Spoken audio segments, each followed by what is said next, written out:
Hi, I'm Kaylee, and I hope by 2030 the justice system will be making things clearer to parents, learning from lived experiences, helping support families with next or no network or family, giving parents a chance, because all it takes is one person to believe in that person, listening to families' voices, but listen to understand, not respond, because every decision that is made has a domino effect on that family. My hope is that by 2030, the family justice system will be care aware and trauma informed. I really hope that we start to learn to speak the language of care experience and have more care experience representation and care experience lawyers. We are now mentoring 126 care experience people at Lawyers Who Care, which is a fantastic achievement. And I think the depth of perception that lived experience is so powerful in line with professional experience. And when those two things come together, I feel like we move closer to listening to the voices of children, and particularly care experienced children.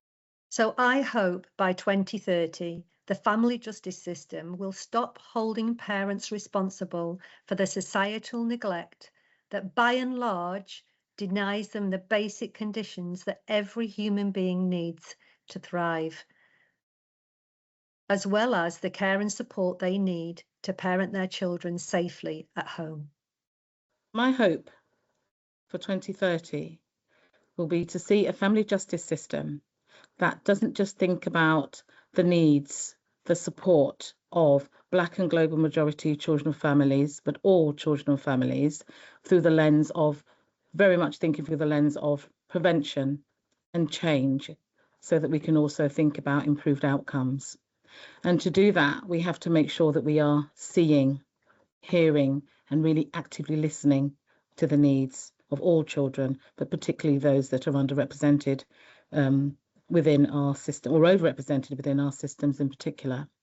And I think for this to really work, when we're thinking about equity, we cannot think about equity without thinking about how we view difference and thinking about how difference can impact our decision making. My hope is by 2030, the family justice system will continue to grow in how it listens to the voices of those it supports, not just by asking for feedback, but by taking meaningful steps to reflect and act on it. I hope you see a shift towards giving professionals more time to build genuine, trusting relationships so that children feel better connected in their proceedings and can see how their voice is heard, valued, and respected. My hope is that by 2030, the family justice system will provide many more family drug and alcohol courts to service every single local authority area in the country, because we know that they improve the experiences of children and families, and we also know that they produce far better outcomes for children. I also hope that by 2030, there will be many more judges who look like me. By 2030, I'd hope that the family justice system is completely neuro-inclusive. This means ensuring that the neurodivergent community has equal access to justice, with professionals working within the family justice and child protection systems having an understanding of neurodivergence and the barriers neurodivergent individuals can face. Together with my colleagues at Flank, we will achieve this by ensuring that all professionals working within the family justice and child protection systems have training in working with and understanding neurodivergent children and adults. My hope is that by 2030, the family justice system will recognise that parents with learning disabilities and learning difficulties are overrepresented, and that by providing earlier support would reduce the number. My hope is that by 2030, the family justice system will contribute to the collective care of children and young people, particularly in terms of my work, children and young people who are at risk of harm beyond their family homes, and so will serve as a force through which families can remain together, supported by a collective group of professionals who understand their common duty to create contexts in which parents can safely care for their children. My hope for the family justice system would be that by 2030, I would like to see more very early problem-solving approaches in pre-birth work. In Swansea, we've used the Born into Care guidelines to really focus on how we support our pre-birth cases. We made changes to our practice that has resulted in a 55% drop in separations at birth. We wrote new practice guidelines for staff based on the recommendations from the Born into Care research.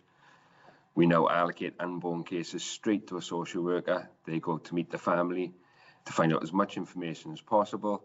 Then within 7 to 10 working days, they will hold a multi-agency problem-solving mapping meeting. This is usually around week 11 to 12 of the pregnancy. This helps us understand what we're worried about, what is working well, and what needs to happen. For me, a family justice system that truly works is one where children and families feel heard, understood, and treated with dignity at every stage. That means meaningful participation, not just being present, being able to genuinely engage with decisions that affect their lives.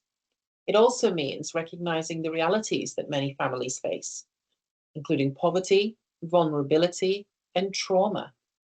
As a mother with experience of being separated from her babies close to birth, I know only too well the pain of this experience. I hope for change in the family justice system so that separation at birth is recognised as a birth trauma.